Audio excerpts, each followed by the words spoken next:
Donc ce matin, réveil à 4h30 pour essayer d'arriver le plus tôt possible au glacier. Donc on a bien 3 heures de route depuis là où j'habite jusqu'à Zinal. Et on devrait arriver au glacier sur le coup de 10 heures avec un peu de retard, mais c'est pas grave. Le programme de la journée au glacier, ça va être de composer un morceau de A à Z, c'est-à-dire vraiment en condition live.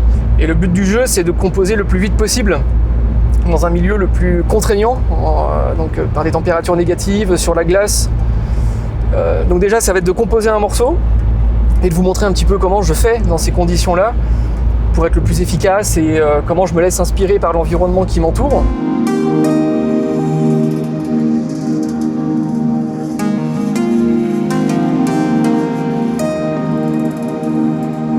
Le projet Ghost in the Loop, c'est donc mon projet solo que j'ai lancé lors du confinement de mars 2020, où j'ai vraiment mis les 2 pieds dans le monde de la musique électronique. Le projet s'est doucement construit en fait d'abord sur les réseaux sociaux où je postais régulièrement des vidéos en fait de mes découvertes musicales, de mes expérimentations, que ce soit avec des synthétiseurs ou des vieux appareils à bande, parce que je fais beaucoup aussi de tape loop avec des cassettes.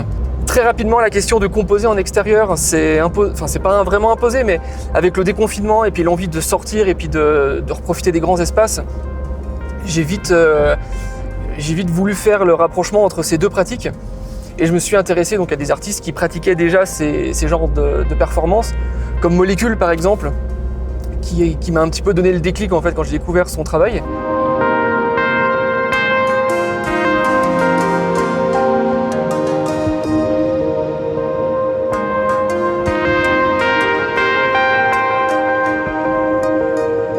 Et c'est quand j'ai voulu effectivement trouver un nouveau spot pour donner une suite à Cold Space Symmetry qui a été enregistré à l'Observatoire millimétrique du plateau de Bure, qu'à force de recherche et que je trouvais rien de vraiment intéressant, qui mérite du moins un enregistrement aussi ambitieux, que je me suis souvenu qu'il y avait potentiellement un glacier par là et j'ai refouillé un petit peu ces informations sur internet et c'est comme ça que je suis tombé sur le glacier de Zinal.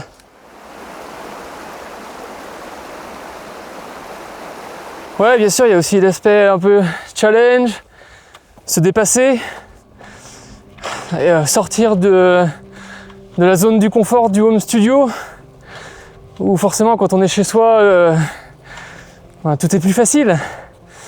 Mais le fait d'aller enregistrer et composer dans des environnements un peu extrêmes comme ça permet aussi de trouver une inspiration qu'on n'aurait pas forcément chez soi, parce que l'environnement s'y prête.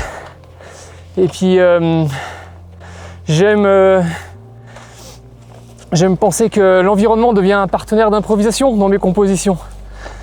Donc c'est beaucoup plus pratique de se rendre dans un glacier pour réaliser ce genre de performance, parce que c'est sûrement c'est un instrument de musique merveilleux et qu'on pourrait absolument pas avoir dans son home studio.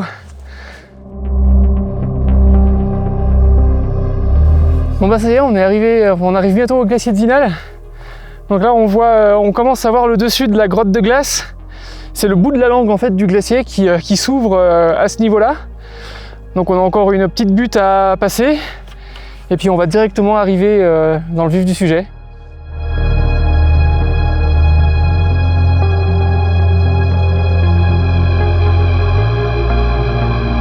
Enregistrer les sons de cette manière, dans ces environnements-là, c'est aussi pour rappeler à quel point le monde du silence en fait qu'on veut nous vendre et auquel je participe un petit peu, c'est-à-dire le son de la nature brute sans trop d'artifice, en fait n'existe presque plus. Avec tout ce qui est pollution sonore, avec tous les avions, les longs courriers qui passent, ça peut te pourrir une prise en plein air et c'est compliqué. Comme j'ai fait un enregistrement aux falaises de Chartreuse au-dessus de Grenoble. Il y avait un vent qui sifflait dans les falaises et on entendait vraiment le sifflement, c'était très impressionnant et c'était vraiment très beau. Et je me suis dit que j'allais y enregistrer pour faire une prise propre de 48 secondes. J'ai dû m'y reprendre à 8 fois à peu près en faisant des prises de 2-3 minutes à chaque fois parce que la prise était abîmée par le passage d'un avion ou d'une voiture en contrebas, une très grosse cylindrée, du coup t'entends résonner dans la montagne. Ou même ne serait-ce que parfois des randonneurs qui se baladent avec des enceintes Bluetooth. Enfin, c'est complètement incohérent, tu es en pleine nature, tu veux profiter du calme. Et ça fait un peu discours de vieux con, mais je pense qu'on se rend pas compte à quel point ces moments-là deviennent de plus en plus rares et précieux. Et c'est aussi un petit peu ce but, c'est-à-dire d'essayer de faire prendre conscience de cette beauté-là. Et que peut-être dans quelques années, il faudra peut-être payer justement pour pouvoir profiter de ces purs moments de silence et de sérénité sans aucune pollution humaine. Pollution sonore du moins.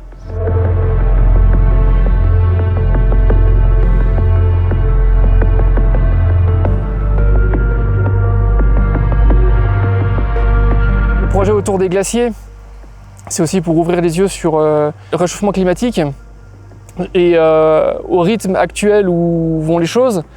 C'est-à-dire que théoriquement, il faudrait rester en dessous des 1,5 degrés de réchauffement climatique pour préserver une partie des glaciers. C'est-à-dire qu'aujourd'hui, ils sont même pas tous, on ne peut pas tous les sauver.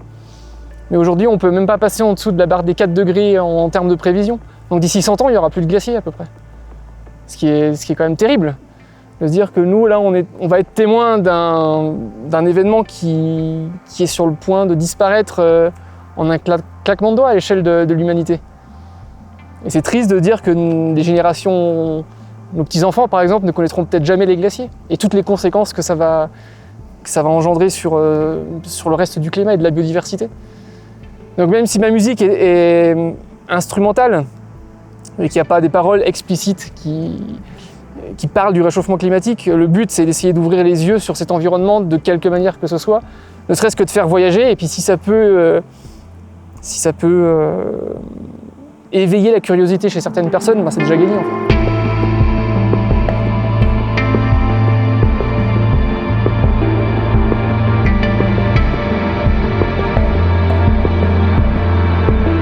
Quand j'ai commencé la musique électronique, j'aimais beaucoup la synthwave. Tu vois, tout cet univers un petit peu rétro-futuriste d'années 80 qui n'ont jamais réellement existé au final, tu vois. Et dans l'ensemble, j'aime beaucoup les animés, surtout les vieux animés, dont le fameux Ghost in the Shell, qui est quand même assez formidable. Et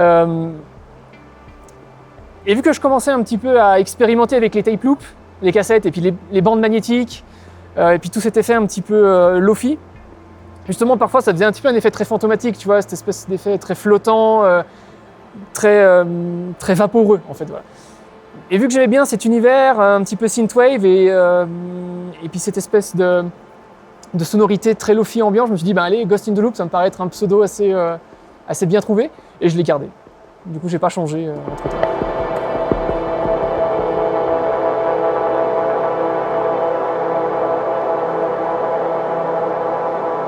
Donc moi, ma particularité, c'est que je performe qu'avec des synthétiseurs, des machines hardware, c'est-à-dire des synthétiseurs physiques. Je n'ai pas d'ordinateur avec moi, avec des instruments virtuels.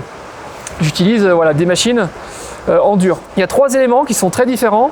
On va commencer par celui-là, c'est le Déluge de Synstrom Audible. C'est une Groovebox. C'est-à-dire que c'est un appareil qui peut faire vraiment beaucoup de choses. C'est comme une partition en fait sur laquelle je dispose mes notes. Et à partir de là, j'ai accès à plein de séquences que je peux dupliquer et que je peux modifier à ma guise. Donc ça, c'est vraiment le cerveau. C'est lui qui va piloter l'ensemble des machines. Ensuite, on passe au synthétiseur modulaire. Donc là, c'est un petit peu plus compliqué. Un synthétiseur modulaire, c'est une machine qui va être composée de plusieurs modules très distincts qui ont chacun une fonction bien spécifique. Il faut voir ça un peu comme des Lego en fait. Une brique de Lego toute seule, on peut jouer avec, mais c'est pas très intéressant. Mais quand on commence à assembler des briques entre elles, on peut commencer à fabriquer des choses un petit peu intéressantes. C'est le but d'un synthétiseur modulaire. C'est-à-dire que chaque module, c'est une brique qui a une fonction très spécifique. Et quand on les assemble entre elles, on peut créer un synthétiseur sur mesure par rapport à ses besoins. Et donc c'est ce que j'ai fait avec ce synthétiseur modulaire. Donc non seulement lui, il me permet de générer des notes, c'est-à-dire créer des mélodies avec des effets, mais il me permet aussi de synthétiser des sons externes grâce à des micros spécifiques que je vais brancher directement dedans et ainsi créer de la nouvelle synthèse en direct. De ce côté, c'est un synthétiseur. Donc voilà, il n'y a rien de bien compliqué là-dessus, c'est un synthétiseur, je peux jouer des notes, des accords, et ça me permet de créer soit des nappes, ou des drones, des ambiances, ou des séquences. Tout dépend de l'inspiration qui va me venir sur le moment, c'est tout simplement un synthétiseur. Et ça, c'est un processeur d'effets. Alors c'est un peu plus que ça, c'est un looper, ça me permet de créer des boucles, et ça me permet aussi... c'est un peu ma botte secrète. en fait le microcosme. Très simplement, j'envoie n'importe quoi à l'intérieur, que ce soit quelques accords qui m'inspirent, j'enregistre une boucle et à partir de là, je peux complètement la transformer en direct et le tout en étant synchronisé en direct avec mes machines. Par exemple, là, je vais vous montrer. Tout à l'heure, j'ai enregistré une suite d'accords sur mon synthétiseur Medusa, qu'on va entendre maintenant. Donc la particularité de cet effet, c'est qu'il va réarranger à sa manière ce que j'ai pu jouer en amont.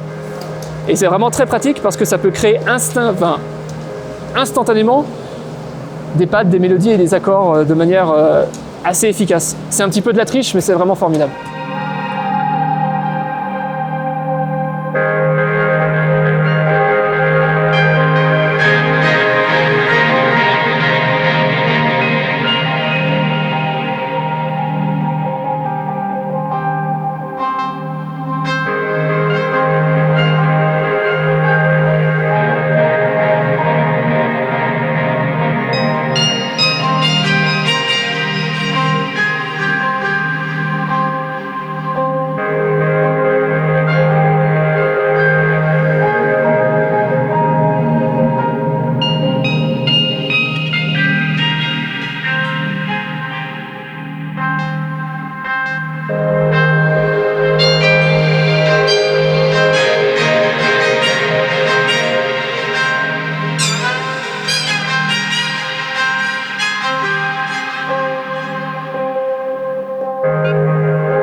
Donc voilà, en l'espace de 2 minutes, j'ai vraiment réussi à créer rapidement une ambiance avec très peu d'éléments.